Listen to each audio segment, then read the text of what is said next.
So welcome back. Today we're looking at Uruguay and its approach to regulating big digital platforms. It's interesting because they seem to have two things going on at once. That's right. Two completely parallel tracks. One got through relatively smoothly dealing with labor issues. Right. But the other one focused more on democratic governance. Well, that's hitting some serious political turbulence. It's getting framed as censorship. Which sounds pretty bad. So our mission today really is to unpack that. Why is this governance effort being called censorship, and what's it actually trying to achieve? Because the sources suggest it's kind of the opposite. Exactly. It seems designed to combat censorship, not impose it. But let's start with the success story first, okay? The labor law. Yeah, Law 20.396. Okay. This one targeted gig workers, right? Delivery drivers, transport apps, that sort of thing. And it moved fast approved, regulations sorted by mid-2025. Mm-hmm. And the really crucial thing it did right off the bat was assert national jurisdiction. It basically said, look, Uruguayan labor law applies here in Uruguay. Simple as that. Doesn't matter if your company's headquarters are in Silicon Valley or somewhere else. If you operate here, our laws apply. That's a big statement against these transnational tech companies. And it introduced some really modern legal ideas, too.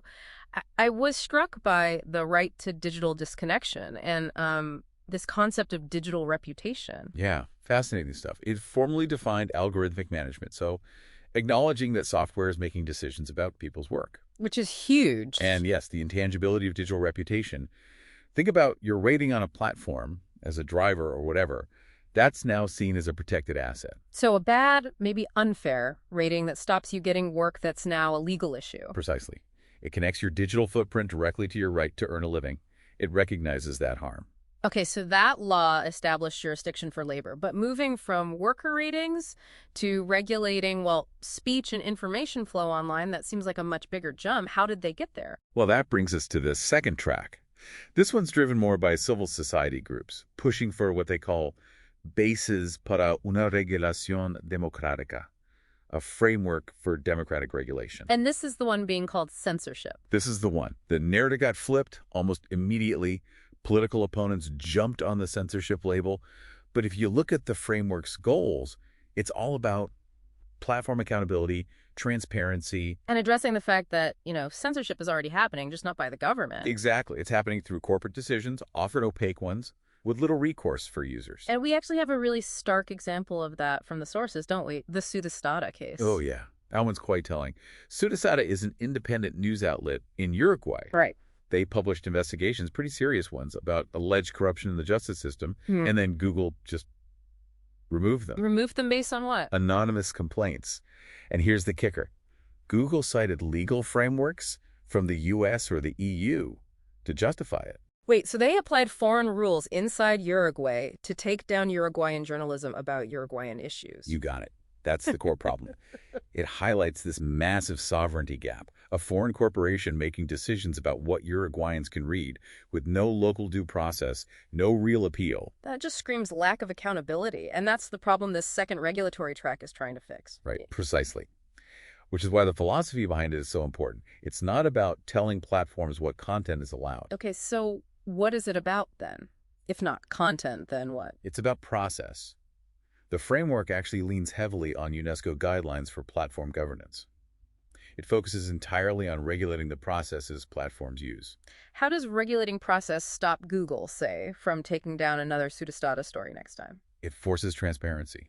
The law would mandate things like algorithmic transparency.